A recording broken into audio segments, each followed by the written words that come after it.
welcome back to Narrative Nightmares. If you're new, I'm Kaleigh.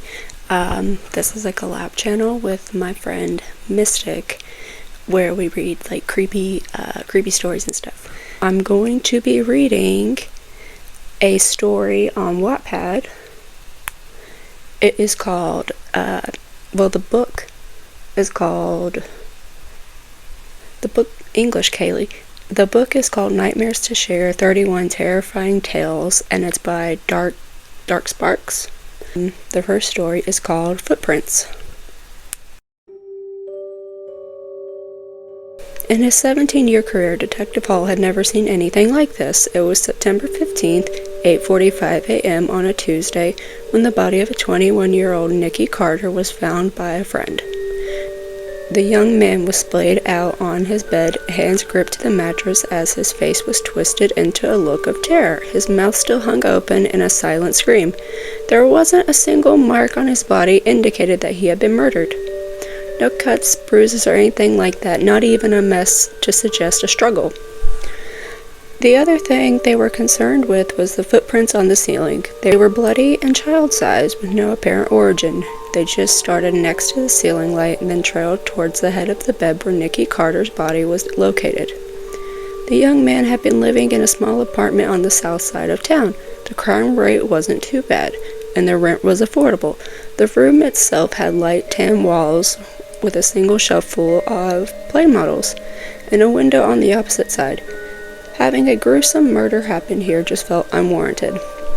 They collected blood samples from the prints and scouted the area, trying to make sense of where they came from and how they wound up on the ceiling in the first place. This has to be some sort of sick joke. His partner, Detective Scott, remarked while the body was taken out, "Maybe the murderer has a thing for urban legends." Scott was a lean young man several years older than the victim. He had short brown hair and was trying to grow out a beard. It was thin and patchy, but hopefully the man's wife would one day nag him out of growing it. Meanwhile, Hall was much older and less lean. His hair had begun to turn gray at the sides, and he shaved his face regularly to maintain a clean appearance. He lived alone, having survived 2 failed marriages, and didn't like to talk about himself. "What are you suggesting that?" he said. A foot-shaped stamp, stuck it to the broomstick, and printed the room so it looked like a ghost did this? "You have to be a certain level of crazy to kill in the first place. It's possible. We'll see." Hall left the room feeling sorry for the kid. Nikki was vaguely related to a local politician, and while their relationship wasn't close, it was enough to get the FBI involved. Back at the precinct, they ran the man's records and couldn't find anything on him.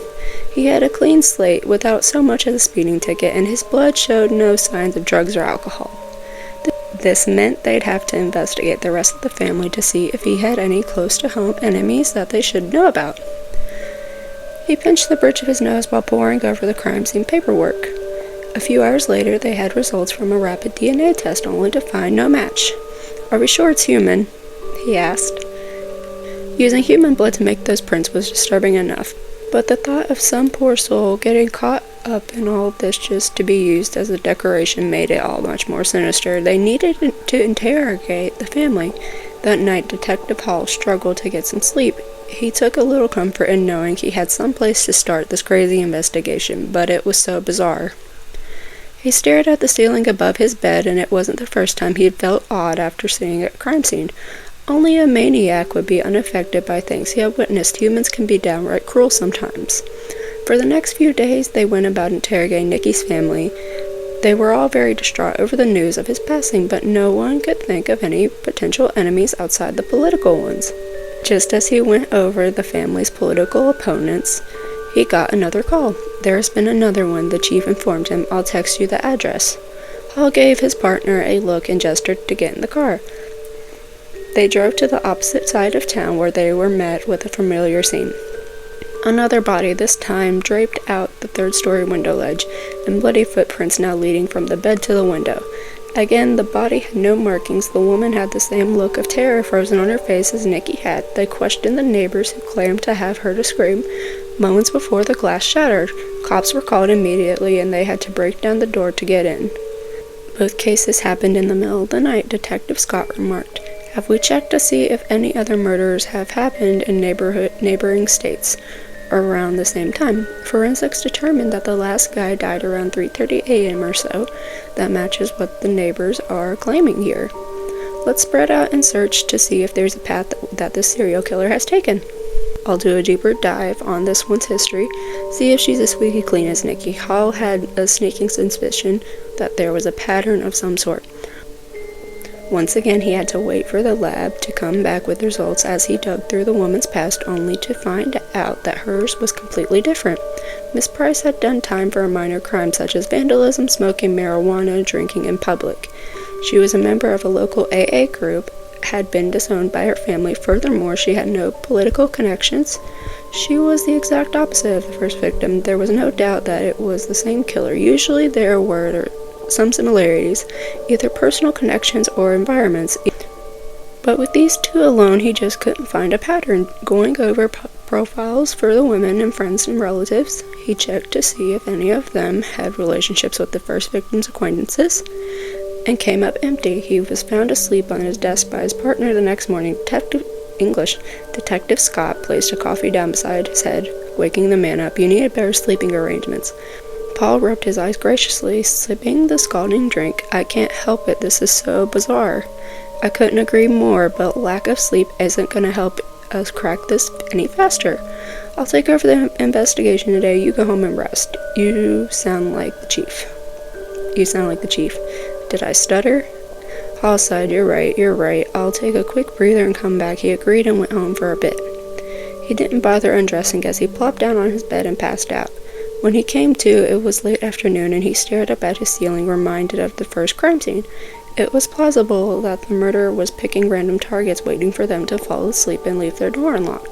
Except the latest victim had a locked door and the window was smashed outward. Whoever had broken in couldn't have done it easily, not unless they were already inside the apartment. A sense of unease overcame him, and the detective sat up scanning his surroundings. Of course he found nothing, but he couldn't help feeling protruded as he returned to the precinct. What? A few days passed, and they feared another call coming in. So far, they hadn't come across any other local murders with the same strange footprints on the wall, at least not recently. There was one article from about a decade ago. The murder was in the same town, but the building had since been demolished. A man's body was found in his bedroom, hanging from the ceiling fan, as footprints followed from his door to the center of his ceiling. It had been ruled a suicide. Detectives found it eerie how in each case the footprints would continue from where they left off. As for the families, they found no connection between them, so they ultimately left it alone. "I'm calling it." Scott flopped a manila folder on his desk. "I need some sleep. I doubt we're going to figure this out soon." "Yeah, me either, but we gotta try." Hall acknowledged for the family's sake. Yeah, see you tomorrow." He saw the man off, then decided to call it a night himself. Throughout this investigation, he had grown uneasy about sleeping in his bed, so every night he'd make sure to double-check his locks, then set his alarm for 3 a.m. just in case the murderer showed up to take out the detectives that were investigating him or her. He followed the same ritual tonight as well, reluctantly getting some sleep until his alarm woke him up. Groggily, he picked up his phone to silence the noise, then scanned his room. That's when he saw them, the bloody footprints leading from the window to his closet. His eyes grew wide, just like the murder scene. These looked childlike size. He had no idea how the footprints could have gotten there. The window was closed and he hadn't heard anybody enter his room. Nothing less, he got his gun and went to investigate. Fearfully, he approached the closet and reached out for the handle. "I'm so sorry." The officer shook his head, looking down at the corpse of Detective Hall. Detective Scott was covering his mouth, still in disbelief. What they had found, he'd just seen the man last night. How could this have happened?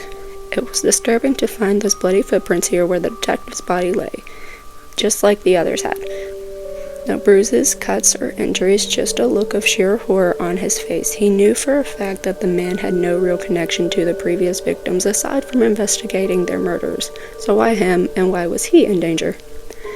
"You can take some time off if you need to." Chief showed up in person after hearing that one of his own had been targeted. "I know you two were close." "Thank you," Scott nodded, stepping away from the horrible scene. His job had never been pretty, but today this took the cake for him. After the incident, he drove into work determined to uncover the murderer and somehow avenge his old partner. But again, they found no leads. The DNA footprints had no match, and no one witnessed an intruder going in or out of the man's apartment. For years, he remained fixated on this, losing his wife in a divorce over his obsession. Luckily, the mysterious killing stopped after his partner's death. He tried backtracking previous incidents from a decade ago, but all the victims' friends and family had since moved away and refused to talk about it. Scott became unnerved about the whole ordeal, and he had picked up on how the footprints wandered around from scene to scene.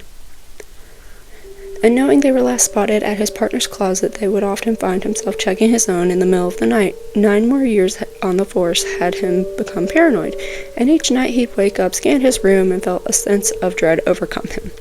It was no guarantee, but the last 2 times this murderer had struck, they had waited a decade between killing sprees, and he has a few months out of his anniversary of the partner's death.